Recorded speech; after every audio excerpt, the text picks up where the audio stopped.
Welcome to ہوف کی دنیا۔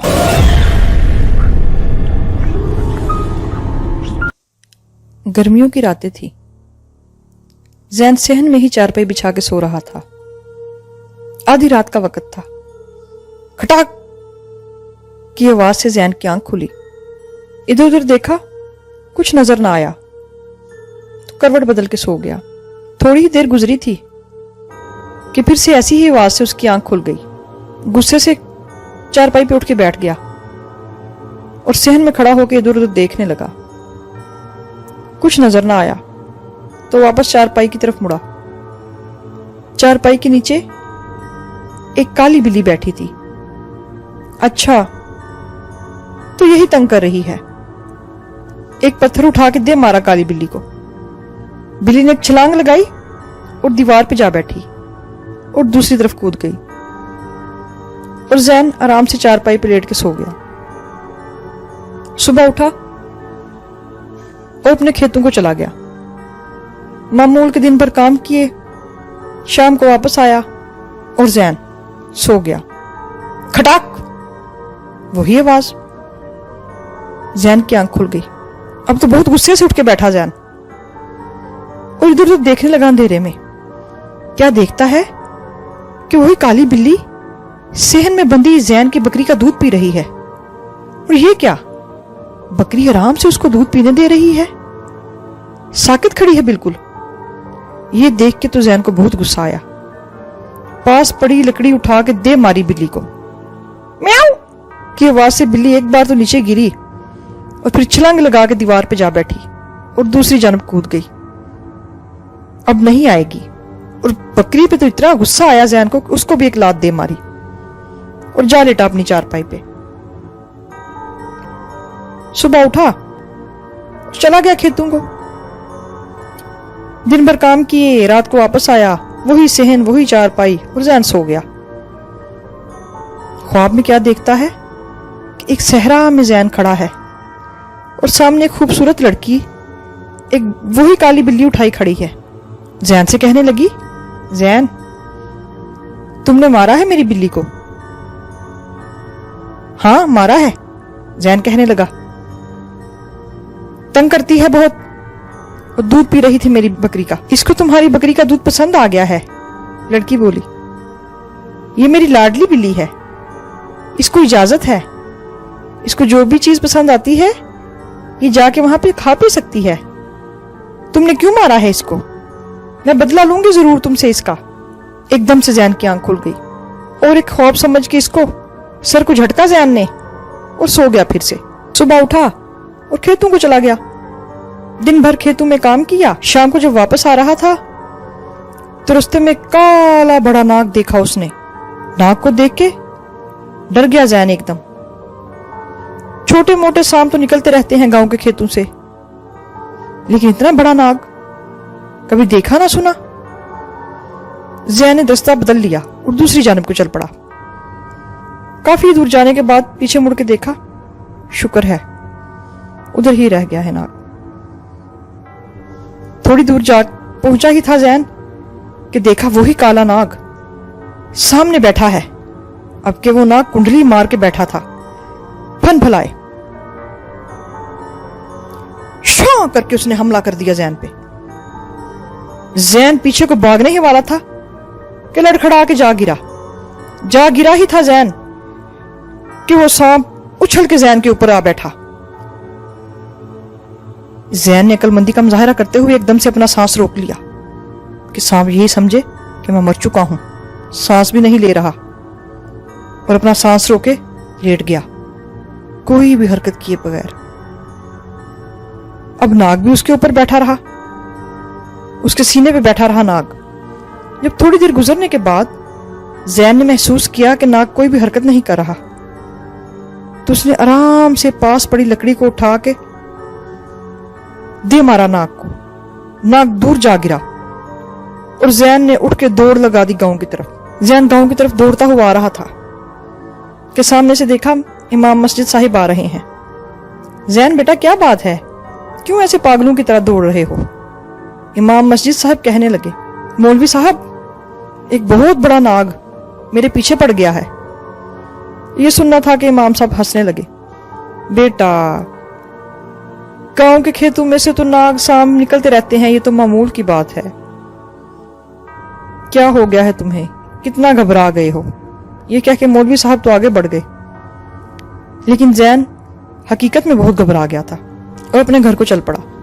रात हुई तो सो गया जैन वैसे ही, लेकिन इस रात उसको कोई ख्वाब ना आया। सारी रात सुकून से सोता रहा। सुबह उठा तो शुक्र है, और आज रात तो बहुत सुकून से गुजरी, कोई ख्वाब नहीं आया। ठीक है, सब शायद मेरा वहम था। जैन अपना वहम समझ के सब बातों को सर को झटका और चल पड़ा खेतों को मामूल के मुताबिक काम करने। शाम को जब सारा काम निपटा के वापस आ रहा था जैन, छन छन छन की आवाज उसके कानों में पड़ी। इधर उधर देखा जब जैन ने, तो एक सुंदर लड़की एक साइड पे खड़ी है। जैन, कहां थे तुम? मैं कब से तुम्हारा इंतजार कर रही हूं। लड़की बोली, कौन हो तुम? मैं तुम्हें नहीं जानता। मैं ये साथ के गांव में मास्टर साहब की बेटी हूं। मैं बहुत चाहती हूं तुम्हें, आओ मेरे साथ, आओ ना। ये कहना था कि लड़की ने जैन का हाथ पकड़ा और एक तरफ को चल पड़ी। थोड़ी ही दूर गए थे कि जैन को जैसे कुछ होश आ गया। उसने अपना हाथ छुड़ाया और गांव की तरफ मुंह करके दौड़ लगा दी। वो लड़की भी जैन के पीछे दौड़ी, लेकिन जैन गांव में दाखिल हो चुका था। वो लड़की पीछे से चिल्लाई, बच गए हो आज तुम, मौत थी आज तुम्हारी मेरे हाथों, लेकिन कोई बात नहीं, छोड़ूंगी नहीं तुम्हें, बदला लूंगी तुमसे जरूर। चिल्लाई पीछे से, और जैन भागता हुआ घर जा पहुंचा। घर जाके गिरा। घर वाले बहुत परेशान, क्या हो गया है जैन, क्या माजरा है? जैन ने परेशानी के आलम में सारा माजरा कह सुनाया घर वालों को। वो भी ये सब सुन के परेशान हो गए।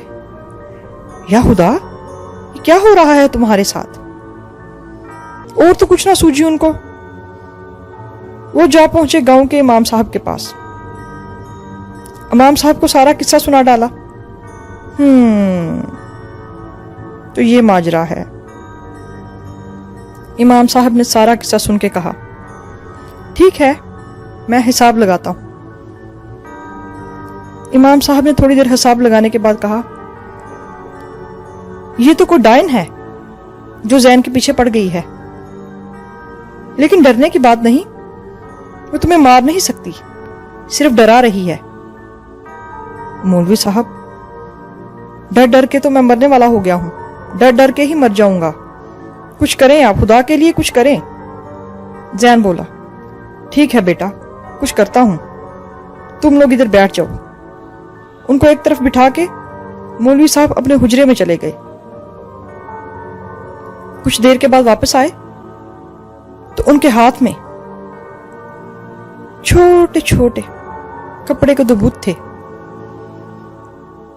मौलवी साहब आके अपनी जगह पे बैठ गए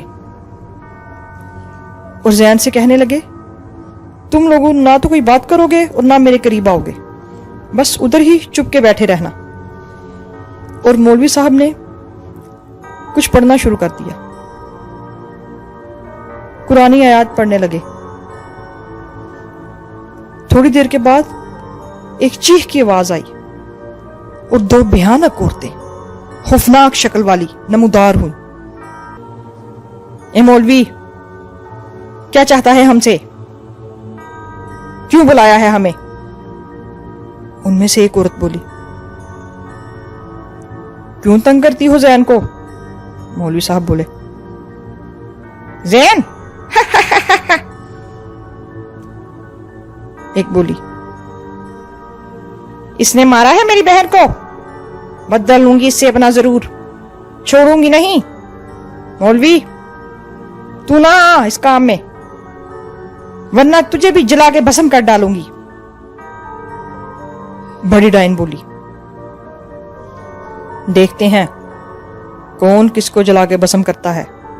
मौलवी साहब बोले, और मौलवी साहब ने बुलंद आवाज में कुरानी आयत पढ़नी शुरू कर दी। रुक जाओ मौलवी, रुक जाओ, हम चली जाती हैं, नहीं तंग करेंगी किसी को भी नहीं तंग करेंगी। अब वक्त गुजर गया है, मौलवी साहब बोले और बुलंद आवाज में कुरानी आयत पढ़ने लगे और उन दोनों डायनों की चीखें बुलंद होने लगी। जल्दी से मौलवी साहब ने वो दोनों कपड़े के पुतले उठाए और आग में झोंक दिए। जैसे ही वो पुतले आग में फेंके, एक धुआं सा उठा, हर तरफ धुआं फैल गया और एक बुलंद चीख नमूदार हुई और देखते ही देखते वो दोनों डायनें धुएं में तब्दील हो गई। थोड़ी देर के बाद वो धुआं खत्म हुआ तो हर तरफ राख फैली हुई थी। मौलवी साहब उठे और जैन को बुलाया, जो कि एक कोने में बेसुध सहमा पड़ा था। जैन बेटा उठो, अब डरने की कोई बात नहीं। वो दोनों डायनें जल के भस्म हो चुकी हैं कलाम पाक की बरकत से। अब वो तुम्हें या गांव में किसी को कभी तंग नहीं करेंगी। ये राख इकट्ठी करो और जाके किसी दरिया में बहा दो। जैन ने ऐसे ही किया। वो राख इकट्ठी की और दरिया में बहा दी और इस तरह मौलवी साहब की मदद से और कलाम पाक की बरकत से जैन की जान उस डायन से छूट गई।